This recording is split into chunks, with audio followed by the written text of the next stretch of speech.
Class 9 এর সকল স্টুডেন্টসকে আমি জানাচ্ছি যে তোমরা নিউটনের প্রথম গতিসূত্র দ্বিতীয় গতিসূত্র পড়ে এসছো, কিন্তু নিউটনের দ্বিতীয় গতিসূত্র থেকে তোমাদের সামেটিভ পরীক্ষাগুলোতে যে সকল কোশ্চেনগুলো এসে থাকে সেই সকল কোশ্চেনগুলো কি কি সেই কোশ্চেনগুলো আজকে আমি ডিসকাস করব।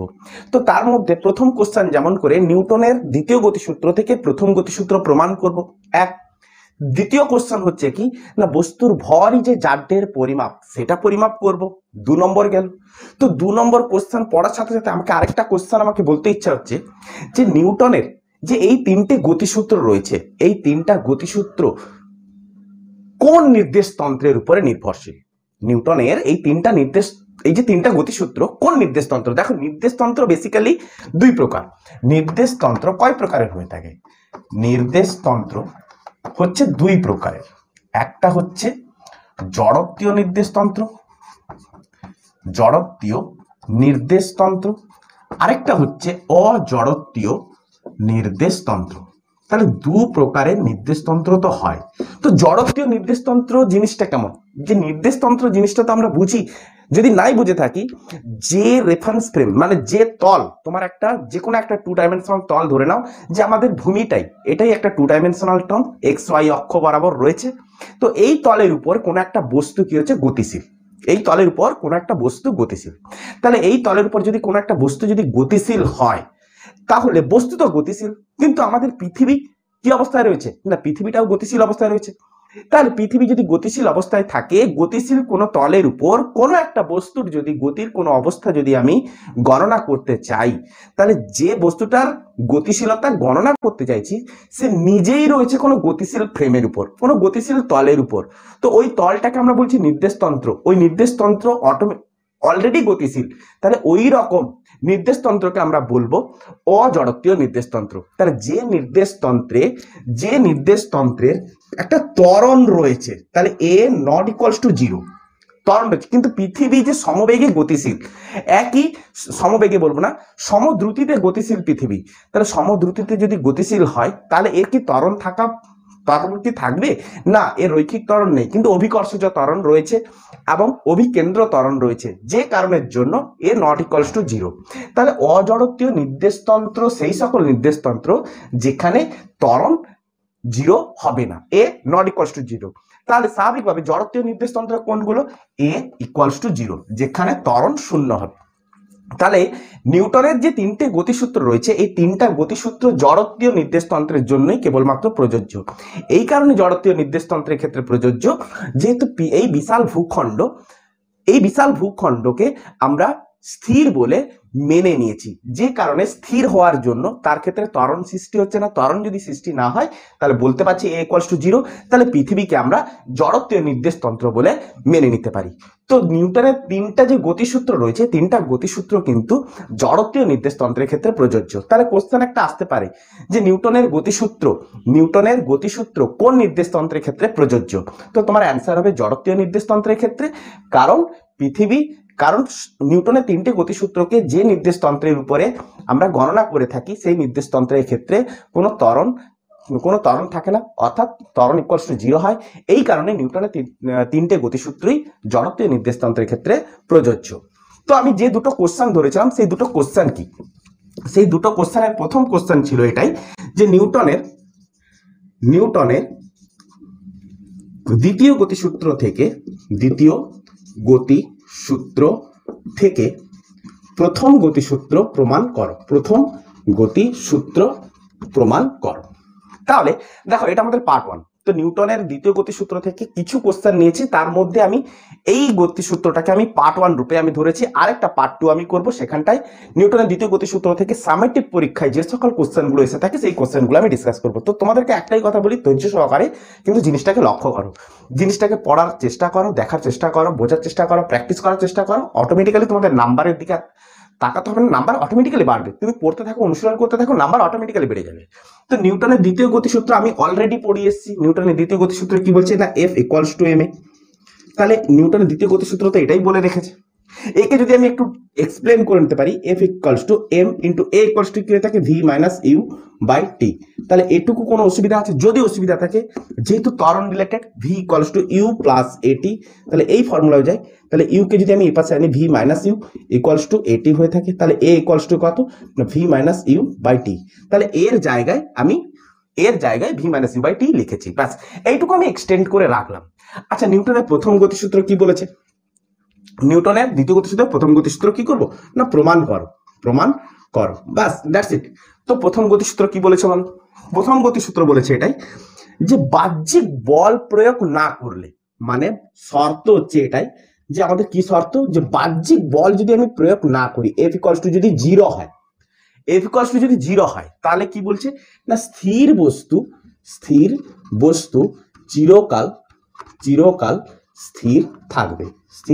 চিরকাল স্থির থাকবে। তার মানে কি, এর প্রাথমিক বেগ ইউ ইকুয়ালস টু জিরো হবে। আবার কিছু সময় বাদে তার যদি অন্তিম বেগ যদি আমি দেখতে চাই, যেটা ভি হবে, সেটাকেও আমরা জিরোই বলবো। যেহেতু স্থির বস্তু, তার প্রাথমিক বেগও জিরো হবে, অন্তিম বেগও জিরো হবে। স্থির বস্তুর ক্ষেত্রে তো তাই হয়ে থাকে। দ্বিতীয় তো বলছে কি, গতিশীল বস্তু যদি হয়ে থাকে, গতিশীল বস্তু চিরকাল একই সরল রেখা পথে সমবেগে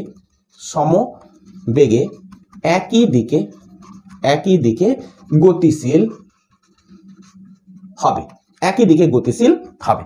তার মানে কি বলছে, সমবেগে, কথার অর্থ কি, তার প্রাথমিক বেগ ইউ ইকুয়ালস টু যদি এক্স সেন্টিমিটার পার সেকেন্ড হয়, তো অন্তিমে টি টাইমস পরে যে বেগটা আমি পাবো, অন্তিম বেগ, তার বেগটাও কত হবে, x centimetre per second. That means মানে কি, প্রাথমিক বেগ আর অন্তিম বেগ একই, অর্থাৎ আমি কি বলতে পারি, ইউ ইকুয়ালস টু ভি। তাহলে এইটা আমাকে প্রমাণ করতে হবে। তাহলে গতিশীল বস্তুর ক্ষেত্রে ইউ ইকুয়ালস টু ভি আমাকে প্রমাণ করতে হবে। কোত্থেকে না, এই নিউটনের যে প্রথম গতিসূত্রের যে সকল চিন্তাধারা, এই চিন্তাধারাগুলো দ্বিতীয় গতিসূত্র থেকে আমি মানে ওইটাকে পাচ্ছি কিনা, যদি পেয়ে থাকি তাহলে প্রমাণ, আর যদি না পাই তাহলে প্রমাণ করতে পারবো না। কিন্তু নিউটনের প্রথম গতিসূত্র যদি আমাকে প্রমাণ করতে হয়, এতটুকু মনে রাখতে হবে, নিউটনের প্রথম গতিসূত্রের যে শর্ত রয়েছে, সেই শর্ত কিন্তু এখানে তোমাকে অ্যাপ্লাই করতে হবে। যে শর্ত যদি আমি অ্যাপ্লাই না করি, তাহলে প্রথম গতিসূত্র কোথায় থাকবে? তাহলে নিউটনের প্রথম গতিসূত্রের শর্ত কি ছিল? শর্ত ছিল এফ ইকুয়ালস টু জিরো। তাহলে এফ ইকুয়ালস টু যদি জিরো বসাই, এবারে দেখি কি হয়। এফ ইকুয়ালস টু যদি জিরো বসাই, তাহলে এমটাকে আমি গুণ করে দিই, M V minus M U divided by কি আছে, টি আছে, তো টি কে পাশে গুণ করে দিলাম, তো জিরো, তো M V minus M U, আচ্ছা এম ইউটাকে এ পাশে নিলাম, তো M U equals to M V, তো এম কে এম ক্যান্সেল, তার মানে আমি কি পেলাম না, ইউ ইকুয়ালস টু ভি। তাহলে ইউ ইকুয়ালস টু ভি, এই যে ইকুয়েশনটা আমি পেলাম, তাহলে এই ইকুয়েশনে একবার স্থির বস্তুকে বসাবো, একবার গতিশীল বস্তুকে বসাবো। তো স্থির বস্তুর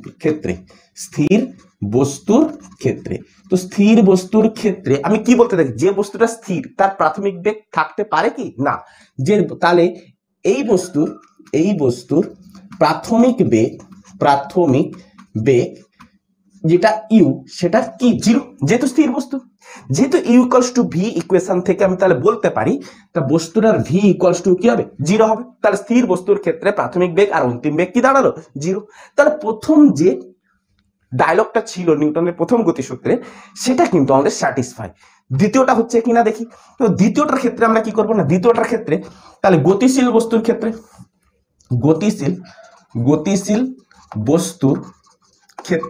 তো গতিশীল বস্তুর ক্ষেত্রে আমরা কি লিখবো না, গতিশীল বস্তুর ক্ষেত্রে তার প্রাথমিক কোনো একটা বেগ থাকবে কি থাকবে না, ডেফিনেটলি থাকবে। তাহলে গতিশীল বস্তুর ক্ষেত্রে প্রাথমিক বেগ, তো প্রাথমিক বেগকে আমরা কি ধরে থাকি, ইউ ধরে থাকি। তার কোনো না কোনো একটা বেগ আছে, আমি ধরে নিলাম সেটা ওয়াই সেন্টিমিটার পার সেকেন্ড।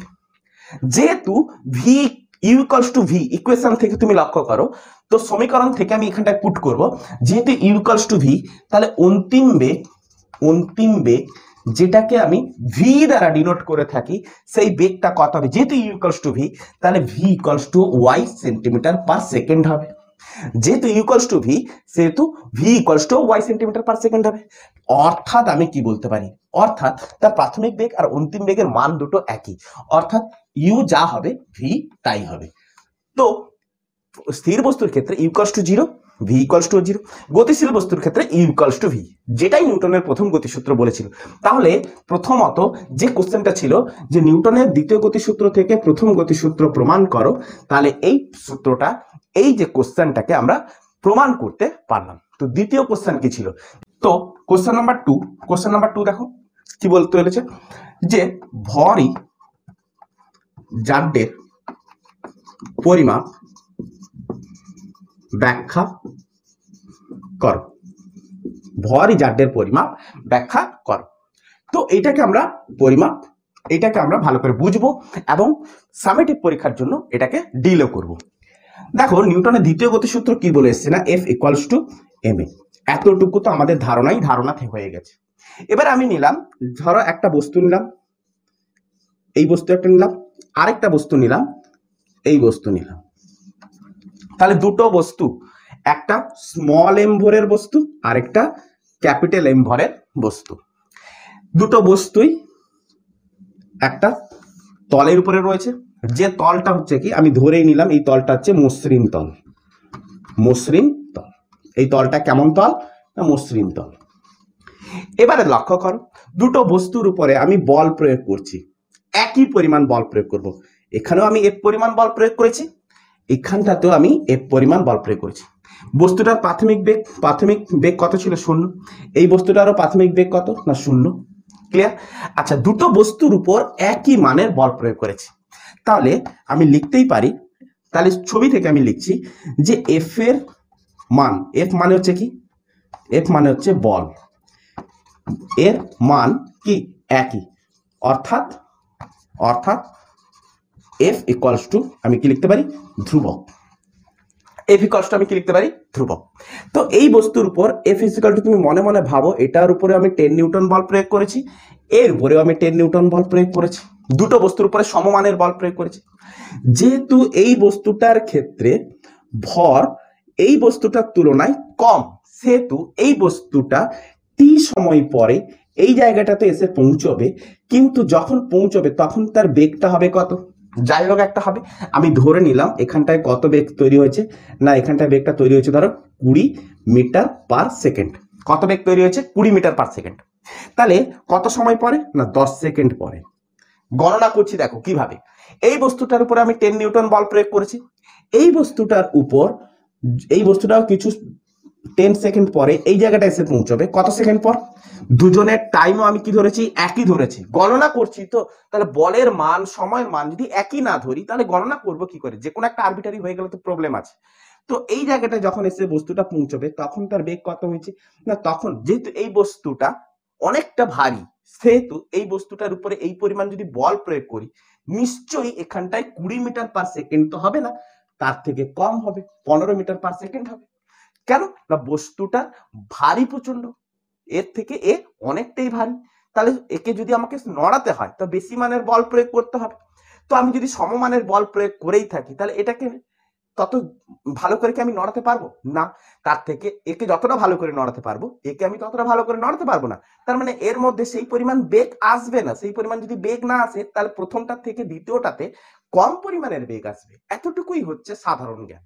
তো এখানটায় 15 মিটার পার সেকেন্ড, তাহলে প্রথম বস্তুটা থেকে ত্বরণ বার করার ফর্মুলা কি, অন্তিম বেগ মাইনাস প্রাথমিক বেগ বাই সময়। তাহলে অন্তিম বেগ কত না 20 মাইনাস প্রাথমিক বেগ হচ্ছে কত 0 বাই কত না 10, তার মানে আমি কত পাচ্ছি 20/10 মানে 2 মিটার পার সেকেন্ড স্কয়ার ত্বরণ সৃষ্টি হচ্ছে।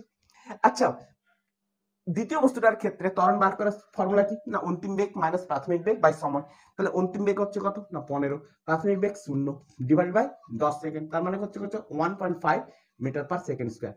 তার মানে প্রথম বস্তুর ত্বরণ আর দ্বিতীয় বস্তুর মধ্যে ত্বরণের একটা পার্থক্য দেখতে পাচ্ছি। প্রথম বস্তুতে বেশি ত্বরণ সৃষ্টি হয়েছে, দ্বিতীয় বস্তুতে কম ত্বরণ সৃষ্টি হয়েছে। প্রথম বস্তুতে ভর কম ছিল, ত্বরণ বেশি পেয়েছি, দ্বিতীয় বস্তুতে ভর বেশি ছিল, ত্বরণ কম পেয়েছি। তার মানে কি, ভর যদি আমার বৃদ্ধি পায়, ত্বরণ তাহলে কি হচ্ছে, হ্রাস পাচ্ছে। তো ত্বরণ কি হচ্ছে, হ্রাস পাচ্ছে। তাহলে ভরের সাথে ত্বরণের সম্পর্ক কি না, ব্যস্তানুপাতিক। তাহলে ভরের সাথে ত্বরণের সম্পর্ক কি, ভরের সাথে সমানুপাতিক চিহ্ন দিলাম 1 বাই ত্বরণ, এটাই তো ব্যস্তানুপাতিক সম্পর্ক। ভরের সাথে কি সম্পর্ক, ভর সমানুপাতিক চিহ্ন দিলাম 1 বাই ত্বরণ, ভরের সাথে ত্বরণ ব্যস্ত সমানুপাতিকে রয়েছে। তো নিউটনের দ্বিতীয় গতিসূত্র থেকে আমি তাই বলতে পারি। কেমন করে, এটা তো আমরা বুঝলাম, F equals to M A, তাহলে F equals to M A, এই সমীকরণে এফ হচ্ছে কি ধ্রুবক, তাহলে ধ্রুবক যদি হয়ে থাকে লিখলাম ধ্রুবক ইকুয়ালস টু এম ইন্টু এ। এতটুকু ক্লিয়ার? আচ্ছা, এমটাকে আমি এ পাশে নিলাম বা এটাকে এ পাশে নিলাম, যেটা খুশি। তাহলে এমটাকে যদি রাখি, এটা যেহেতু গুণের আকারে রয়েছে ধ্রুবক, তাহলে ধ্রুবক বাই এ হবে। একে যদি সাইড চেঞ্জ করে নিলে তোমাদের সুবিধা হয় তাহলে করেই নাও। তাহলে এম ইকুয়ালস টু ধ্রুবক ধ্রুবক গুণিতক 1/a, লিখতে কোনো অসুবিধা না। তাহলে এই ধ্রুবকটা এসছে কেন? নিশ্চয়ই এখানে সমানুপাতিক চিহ্ন ছিল, ধ্রুবককে নিয়ে এসছি, তবে এটা সমানুপাতিকটা সমান হয়ে গেছে। তাহলে এই ধ্রুবকটাকে যদি আমি উঠিয়ে দিই তাহলে সমান চিহ্নটা কি হয়ে যাবে? আবার সমানুপাতিক হয়ে যাবে। লক্ষ্য করো যে এম প্রপোর্শনাল টু 1/a লিখতে পারি। তাহলে এই সমানুপাতিক চিহ্নকে যদি আমাকে ওঠাতে হয় তাহলে ডান পক্ষে একটা কি করতে হয়? গুণ করতে হয় ধ্রুবক। তাহলে সমানুপাতিক চিহ্নকে উঠিয়ে সমান চিহ্ন আনবো, এখানে একটা ধ্রুবক গুণ করব, সেটাই তো এখানে করেছিলাম। তাহলে সমান চিহ্ন এনেছিলাম, একটা ধ্রুবক গুণ করেছিলাম, তাহলে এই ধ্রুবকটাকে যদি তুলে দিই তাহলে সমান চিহ্নটা কি হয়ে যাবে? সমানুপাতিক হয়ে যাবে। এটাই হবে। তাহলে এম প্রপোর্শনাল টু 1/a, তার মানে ভর ত্বরণের সাথে ব্যস্তানুপাতিক। এটাই নিউটনের দ্বিতীয় গতিসূত্র বলেছিল। তাহলে ভরই জাড্যের পরিমাপ, যত ভর বেশি হবে ত্বরণ তত কম হবে। তার মানে কি? ত্বরণ তত কম হওয়া মানে কি? তার স্থির থাকার প্রবণতা তত বেশি। ভর যত বেশি হবে স্থির থাকার প্রবণতা তত বেশি হবে। ক্লিয়ার হয়েছে? তো ভর জাড্যের পরিমাপ আজকের মতো ফার্স্ট পার্ট 1 এর এইটুকু টপিকস আমি ডিসকাস করেছি। নেক্সট পার্ট 2 তে যে আমরা ডিসকাস করব বাকি যে দুটো কোশ্চেন রয়েছে, যে দুটো কোশ্চেন মালবাহী ট্রাক এক, তাদের ভরবেগ সমান, তাদের ভরবেগ সমান, কিন্তু একটা মালবাহী ট্রাককে, দুটো মালবাহী ট্রাক, একটা ভারী মালবাহী ট্রাক, একটা হালকা মালবাহী ট্রাক, দুজনের ভরবেগ সমান, তাহলে আমি একে থামাতে গেলে কাকে বেশি ব্রেক কষতে হবে? তো সেকেন্ড লেকচারে কিন্তু এটা আসতে চলেছে, পার্ট 2 তে আসতে চলেছে। তো আজকের মতো এতটুকুই থাকলো, তোমরা কিন্তু পুরো লেকচারটাকে ভালো করে কিন্তু দেখবে। Best of luck, good night.